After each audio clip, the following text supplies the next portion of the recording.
وقد كان زكريا عليه السلام شيخا كبيرا، وامرأته أيضا امرأة كبيرة بالسن عاقرا لا يمكن لها أن تلد.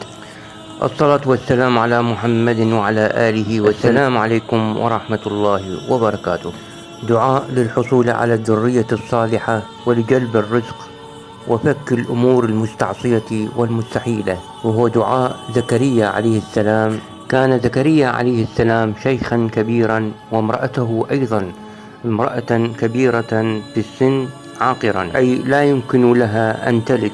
لكنه عليه السلام لما رأى إن الله تعالى يرزق مريم عليه السلام فاكهة الشتاء في الصيف وفاكهة الصيف في الشتاء، كان زكريا عليه السلام يعلم بأن هنالك ثوابت وأمور لا يمكن تجاوزها. ولكن عندما رأى ما عند مريم عليه السلام من أمر عجيب، وعلم أن الله قادر على الإتيان بالشيء في غير حينه، هو قادر على الإتيان بشيء يماثله أو بشيء وإن كان مستحيلا، فإن الله سبحانه قادر على تغييره وجعله غير مستحيل.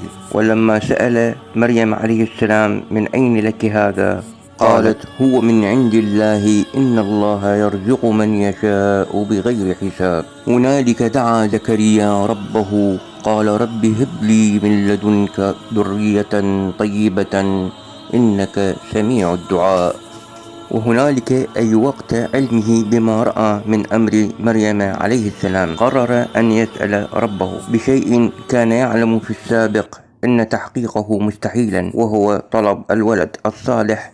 وقد كان زكريا عليه السلام شيخا كبيرا، وامرأته أيضا امرأة كبيرة في السن عاقرا، ولكنه بعدما رأى تشجع ودعا ربه بهذا الدعاء. وكانت نتيجة هذا الدعاء الخاشع والتضرع الخالص هو مناداة الملائكة له وهو قائم يصلي في المحراب.